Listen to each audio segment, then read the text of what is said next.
მხედველობის დაკარგვა საშიში იმიტომ კი არ არის, რომ ერთ დღეს გაიღვიძებს ადამიანი და ვეღარ დაინახავს.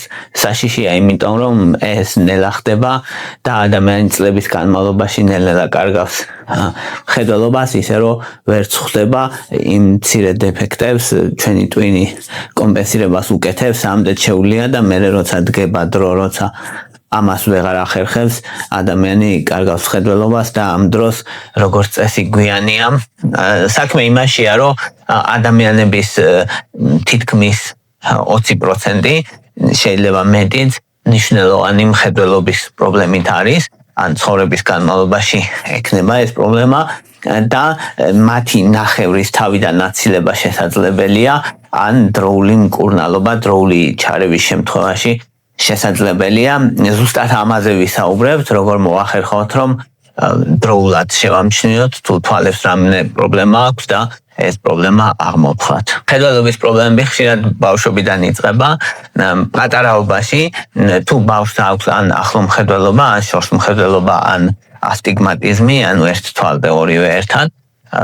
ანუ აზრი ის არის, რომ შემოსული სხივები ჩვენი სინათლით ვხედავთ და ეს სინათლე შეიძლება აირეკლებოდეს თვალის ეკრანის მიღმა ან ეკრანამდე, ანუ ეკრანზე უნდა აირეკლოს იმისთვის, რომ გამოსახულება დავინახოთ. იგივე პრინციპია, რაც კინოში ძველად რო გინახავთ, რომ გარედან რო პროექტორს ანათებდნენ ეკრანს, ესე ვხედავთ ჩვენს, ანუ გარემოთ სინათლე უნდა მიენათოს ზუსტად ჩვენს ეკრანს, რომელსაც ბადურა ქვია და ბადურაზე უნდა აირეკლოს, თუ ბადურამდე აირეკლება ამ ბადურის იქით აირეკლება, მაშინ ან შორს მხედველობა, ან ახლო მხედველობა განვითარდება და როცა ეს ბავშვებში ვითარდება, ძირითადად არის ერთ თვალზე და ბავშვი როცა ამჩნევს, რა თქმა უნდა, მსქვეცნობიერად ვერა ტვინი აღიქვავს, რომ ერთი თვალი კარგად ხედავს და მეორე ვერა, ეს ნელა სწავლობს თვალი, როგორ აღარ დაინახოს ამ მეორე თვალით და ვითარდება ზარმაცი თვალი, რომელსაც ამბლიოპია ქვია. და რომელსაც თუ ბავშვობაში გამოასწორებს შველი და უმეტესად სრულად შესაძლებელია მისი გამოსწორება, დიდობაში ვეღარ, ამიტომ ძალიან მნიშვნელოვანია, რომ ამბლიოპია შეამჩნიოს ადამიანმა ბავშვობაში. სკოლის ასაკში რა პრობლემაც ვითარდება ხოლმე არის ხშირად ახლო მხედველობა და განსაკუთრებით ბავშვები, რომლებიც გარეთ შორს ობიექტებს ნაკლებად უყურებენ და ახლოს ბევრს კითხულობენ, ან თამაშობენ ეკრანთან და ახლოს მოაქვს ძალიან ან ტელეფონი, ან ეკრანი, ყურადსაღებია, რომ შემოწმდეს ესეთი ბავშვები ახლო მხედველობაზე. მნიშვნელოვანია, რადგან ამ დროს ხშირად ყალიბდება ხოლმე. მას შემდეგ, რაც ადამიანს ასაკი ემატება, მერე უკვე ხშირად ვითარდება სხვა ასაკობრივი დაავადებები, მაგალითად კატარაქტა, რომელიც არის ბროლის შემოყრება, ბროლი არის ლინზა ჩვენს თვალში, რომელიც როგორც მინა რო დაბურო ეგრე და ვეღარ აღწევს სინათლეს შიგნით და ვეღარ ხედავს ადამიანი კარგად. კატარაქტა ერთ-ერთი ყველაზე განკურნებადი თვალის დაავადება არის გლაუკომა. გლაუკომა არის თვალის შიგნით წნევის მომატება, მერე ოპტიკურ ნერვს აწვება, ნერვი ზიანდება და ადამიანი სრულად კარგავს მხედველობას. ეგ ძალიან დიდი პრობლემაა. დიაბეტმა, დიაბეტური რეტინოპათია შეიძლება გამოიწვიოს, თუ ადამიანს დიაბეტი დაემართება ასაკში. ეს დიდი პრობლემაა იმ ადამიანებისთვის, ვისაც დიაბეტი აქვს, ვინც მაღალ წნევას ატარებს, მაკულის დეგენერაცია ვითარდება ხოლმე. მაკულა, რომ ჩათვალოთ ნერვებია ესეც, რომელიც ზიანდება დროთა განმავლობაში და ადამიანი კარგავს ცენტრალურ მხედველობას, ცენტრში ვეღარ ხედავს კარგად და სახეებს ვეღარ ცნობს. ამიტომ თავარი არის, რომ ბავშვობიდან მოყოლებული მივაქციოთ ყურადღება, დიდობაში შაქარი და წნევა გავაკონტროლეთ. ყველაზე მთავარი პრობლემა ეგ არის და ასევე ულტრაისფერი გამოსხივებისგან დავიცვათ თვალები და ეს ულტრაისფერი გამოსხივების თვალების დაცვა სათვალეა, ან თუ ვისაც სათვალე უკეთია, ფირი ჩაყენდება ხოლმე სათვალეებში, რომელიც იცავს ულტრაისფერი გამოსხივებისგან. და რა თქმა უნდა, არ უნდა დაველოდოთ, როცა ადამიანი იტყვის, რომ ვეღარ ვხედავ, მანამდეა საჭირო იმის თვალების ყურადღების მიქცევა. მაგალითად, ბავშვებს პატარა ასაკიდანვე ჭირდება მხედველობის შემოწმება, სკრინინგი, ძალიან მნიშვნელოვანია 3-დან 5 წლამდე, რადგან ყველაზე მეტად ადრეულ ასაკში დაწყებული მკურნალობა შველის ამბლიოპიას თუ ამბლიოპია აქვს, თუ ბავშვი ძალიან ჭუტავს თვალებს, ისრისავს თვალებს ხშირად, თავის ტკივილი აქვს სკოლის ბავშვს, მაშინ როცა რამეს კითხულობს, მაგას ყურადღება უნდა მივაქციოთ, რადგან ბავშვები ტყუილად არ აკეთებენ ხოლმე ამას როგორც წესი და განსაკუთრებით თუ კი თვალებს ძალიან ჭუტავს ბავშვი, ან ხშირად ისრისავს, ამას მნიშვნელობა ენიჭება და დაავადებათა კონტროლის ცენტრის მოწოდება პირდაპირ ყურადღება მიაქციეთ ამას, იმიტომ რომ ბავშვი შეიძლება მხედველობის პრობლემა ჰქონდეს. 3 თვის ასაკში ძალიან პატარა ბავშვსაც კი უნდა შეეძლოს, რომ ეს თვალი გააყოლოს, გამოაყოლოს მოძრავ საკნებს. თუ ამას ვერ ახერხებს, ეგ პრობლემაა, განსაკუთრებით ცოტა როცა მოემატება ასაკი 4 თვისთვის უკვე აი თვალების გადაჯვარედინებები არ უნდა ქონდეს ბავშვს, ანუ ძალიან შემცირებული უნდა ქონდეს, იმიტომ რომ არ მიიჩნევა ნორმად და თუ ესეთი პრობლემაა, ისევ ამბლიოპიაზე ვფიქრობთ, ამიტომ ბავშვებში განსაკუთრებით ძალიან დიდი მნიშვნელობა აქვს, რომ მხედველობას, რადგან ბავშვი ვერ იტყვის, რა თქმა უნდა, რომ მე ვერ ვხედავ კარგად, უნდა შეამჩნიოს მშობელმა. მარტივი გზა იმისთვის, რომ მიხვდე ბავშვს აქვს თუ არა მხედველობის პრობლემა, ჯერ ერთი თვალი აუფარო და ის სათამაშო უნდა ამჩნევდეს კარგად, ან შორს მდებარე საგანს, ან ნაწერს, თუ იმ ასაკის თუ არის, რომ ნაწერს კითხულობს, თუ არა და რამე სათამაშოს, ან სურათს უბრალოდ. და თუ კი ბავშვი უეცრად პატარაზეა საუბარი, ბრაზობს და ერთ თვალზე არ აუშავს თუ აფარებ, მაგრამ მეორე თვალზე თუ აფარებ, იწყებს უცებ გაბრაზებას და უკმაყოფილების გამოთქმას, მაშინ ეჭვი შეგიძლია მიიტანო, რომ მხედველობის პრობლემა აქვს ამ ბავშვს, რადგან როცა იმ თვალს დაუფარავ, რომელიც ლითაც კარგად ხედავს, ამიტომ ემართება ეგ. ხო, რა თქმა უნდა, ეს ბავშვობაში აუცილებელია, რომ ბავშვს მხედველობა შემოწმოს, რადგან ბავშვობაში ამბლიოპიის მკურნალობა ეფექტურია და ისიც უნდა ვიცოდეთ, რომ დიდობაში რაღაცა თვალის სუპერ თვალად ქცევა შეუძლებელია, მაგას ვერ მოახერხებ, მაგრამ ის უნდა მოახერხოთ, რომ მაქსიმალურად ჯამრთელი იყოს თვალი, შევინარჩუნოთ უნდა თვალის ლინზები, რაც აქვს, უნდა შევინარჩუნოთ ბადურა, სისხლძარღვები და ოპტიკური ნერვი. რეალურად ესენია ძირითადი, რასაც ყურადღება უნდა მივაქციოთ და როგორ უნდა მივაქციოთ. პირველ რიგში, რა შეიძლება გავაკეთოთ საკვების მხრივ. პირველი საუკეთესო საკვები თვალისთვის არის მწვანე, რაც არის ისინი. ისპანახი და ბროკოლი და მწვანე, ნებისმიერი მწვანე, მოკლედ მწვანე ბოსტნეული, აი ისპანახის მსგავსი ბოსტნეული რაც არის, მათ შორის მწვანე სალათები და ესენი შეიცავს ლუთეინს და ზაექსანტინს, ეს მნიშვნელოვანია პიგმენტი, რომელიც ჩაჯდება მაკულაში, ანუ მხედველობის სიმკვეთრე, სადაც განისაზღვრება ის ზონა რეალურად თვალის და ძალიან მნიშვნელოვანია, ამიტომ მწვანე ბოსტნეულის მიღება განსაკუთრებით მნიშვნელოვანია. მეორე საუკეთესო საკვები თვალისთვის არის თევზი და მაგალითად ტუნა და სალმონი, ორაგული, სარდინები, ომეგა-3 შეიცავს. რეალურად ბადურის დაცვა, რაც ძალიან მნიშვნელოვანი საქმეა.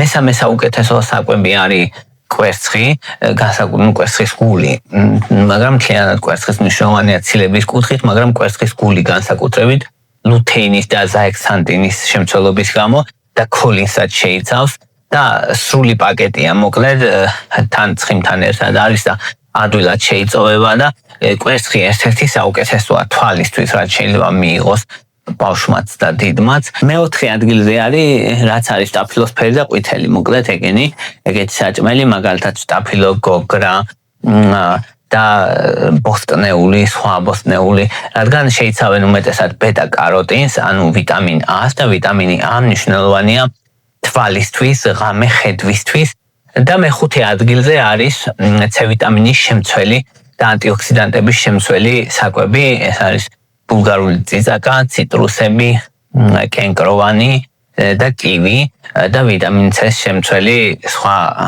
ხილი და ბოსტნეული, თუმცა ძირითადად ყველაზე მაღალი შემადგენლობა როგორც წესი აქვს ციტრუსებს და კივს, შესაბამისად მათი მიღება უფრო პრიორიტეტულია და თუ კი ოფიციალურ რეკომენდაციებს გავუყვებით, მაშინ ყველაზე მთავარი მოთამაშეები მაინც არის ანებოსტნეული, C ვიტამინი და ომეგა-3.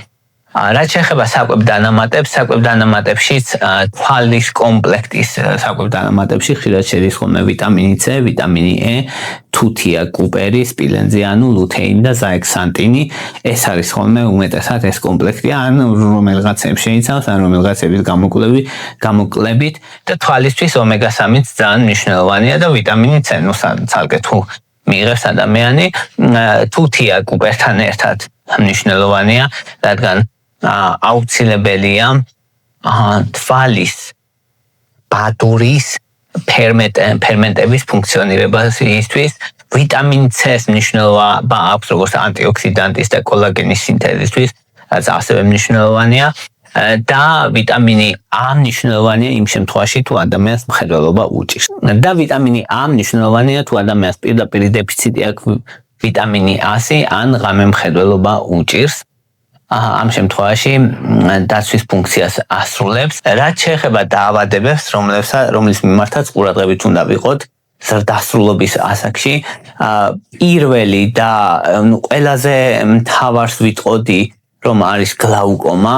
გლაუკომა არის ოპტიკურ ნერვზე ზეწოლას ახდენს, მოკლედ თვალში და წნევის მომატება და ეგ არის ძალიან მნიშვნელოვანი. ადამიანს არ აქვს სიმპტომები წლების განმავლობაში და სიმპტომები როცა აღმოცენდება, უკვე დაზიანებულია ხოლმე მნიშვნელოვნად თვალი და ტუნელისებური ხედვა, ან პერიფერიებზე ვერ ხედავს კარგად ამ დროს ადამიანი და ამით შეიძლება მიხვდე გლაუკომას, რომ გლაუკომას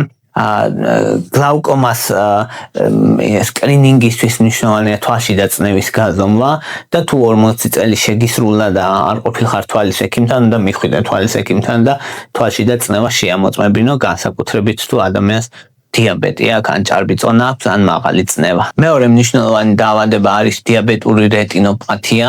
დიაბეტური რეტინოპათია ნიშნავს, რომ ბადურა ზიანდება, ბადურის სისხლძარღვები ზიანდება, მაღალი გლუკოზის გამო, ასევე მაღალი წნევაც აზიანებს და ეს სისხლძარღვები არის ძალიან ნაზი და გლუკოზა საწამლავია, როცა მაღალი გლუკოზა ის სისხლძარღვებს აზიანებს და ადამიანი ნელ-ნელა კარგავს მხედველობას და ძალიან მნიშვნელოვანია, როგორც კი დიაბეტი დაუდგინდება ადამიანს, მაშინვე ჭირდება მას თვალებზე ყურადღების მიქცევა, რადგან როგორც წესი დიაბეტის დიაგნოსტირების მომენტში ადამიანს რამდენიმე წლიანი დიაბეტის ისტორია აქვს ხოლმე, მოწმენდილ ცაზე როგორც წესი არ ხდება ხოლმე, ამიტომ მნიშვნელოვანია, მერე რა თქმა უნდა შეიძლება ბოლოს დიაბეტური რეტინოპათიით განვითარდეს სიბრმავე, მაგრამ მაგას ხო არ დაველოდებით და სანამ ადამიანს ჯერ კიდევ კარგი მხედველობა აქვს, მანამდე ჭირდება ყურადღების მიქცევა. ყურადღების მიქცევა მაგ შემთხვევაში არის შაქრის კონტროლი. შაქარი უნდა შენარჩუნდეს სტაბილურად სისხლში და მეორე მნიშვნელოვანი არის, რომ წნევის კონტროლი, წნევაც ისევე აზიანებს სისხლძარღვებს, როგორც შაქარი. ამიტომ ამ ორი რამის კონტროლი ძალიან მნიშვნელოვანია იმისთვის, რომ თვალი შევინახოთ და თვალს შეუნარჩუნდეს მხედველობა. მესამე მნიშვნელოვანი დაავადება არის ასაკობრივი მაკულის დეგენერაცია. ეს სახიფათოა იმისთვის, რომ ადამიანს უსუსტდება ცენტრალური მხედველობა, ვეღარ ცნობს სახეებს, ვეღარ არჩევს ადამიანებს კარგად და სწორი ხაზი ეჩვენება მრუდედ. ეგ არის ძალიან მარტივი ტესტი, რომ რაიმე სწორ ხაზებს შეაყურებინე ადამიანს და თუ გეტყვეს რომ ეს დაღუნულია, მაშინ ესე იგი და თუ ასაკშია ადამიანი, მაღალი ალბათობით მაკულის დეგენერაცია აქვს და მნიშვნელოვანია ძალიან მისი შენელება შესაძლებელია, ამიტომ რაც შეიძლება მალე აუცილებელია და სასურველია, რომ ადამიანმა დაიწყოს მკურნალობა და შემდეგი დაავადება არის კატარაქტი, რომელიც თვალს ემართება ხოლმე.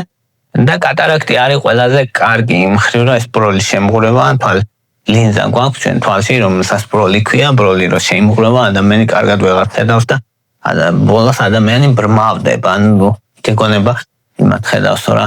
და ეს კარგი დაავადება იმიტოა, რომ სრულად განკურნებადია, ანუ ბროლს ჩადგავენ ხოლმე ხელო, იმას ამოიღებენ და ახალ ბროლს ჩადგავენ ხელოვნურს, რომელთაც ადამიანი ხედავს ძალიან კარგად და ეგ მნიშვნელოვანია, რომ კატარაქტის ოპერაციის მერე იმდენად აღუდგება ადამიანს მხედველობა, რომ პრაქტიკულად ხედავს ძალიან კარგად და იდეალურად ყოველ შემთხვევაში იმ მდგომარეობამდე რა მდგომარეობამდე მისი ბადურა მუშაობს. და ბოლო მნიშვნელოვანი დაავადება, რაც თვალის უნდა ვიცოდეთ, არის ბადურის აცლა. ბადურის აცლა შეიძლება განვითარდეს უმეტესად ვითარდება ხოლმე უფრო მეტად ასაკში. ბადურის აცლა გავს დაახლოებით კედელზე რო ქაღალდი იყოს გაკრული და ის ქაღალდი რო ააცალო, ეგეთ რაღაცას გავს ბადურის აცლა და ბადურის აცლა რო დაიწყება, ის შესაძლებელია ძალიან დროულად თუ მოხდა მკურნალობა შეჩერდეს, მაგრამ დაზიანებულ ნაწილს როგორც წესი არაფერი არ იშველება ხოლმე, ამიტომ ძალიან საყურადღებოა მან საათები წვეთს და ადამიანი თუ ნახავს რომ რაღაც ფარდისებურად ნაწილს ვერ ხედავს და მცურავი ნაწილაკები იწყებენ ერთბაშად ცურვას თვალში, ეგრევე სასწრაფოდ საჭიროა ოფთალმოლოგი და საჭიროა ქირურგია, რათა ეს ბადურა მიმაგრდეს, იმიტომ რომ ბადურის აცლა ძალიან საყურადღებო და ძალიან მნიშვნელოვანი დაავადება, რომელიც სიბრმავით შეიძლება დასრულდეს.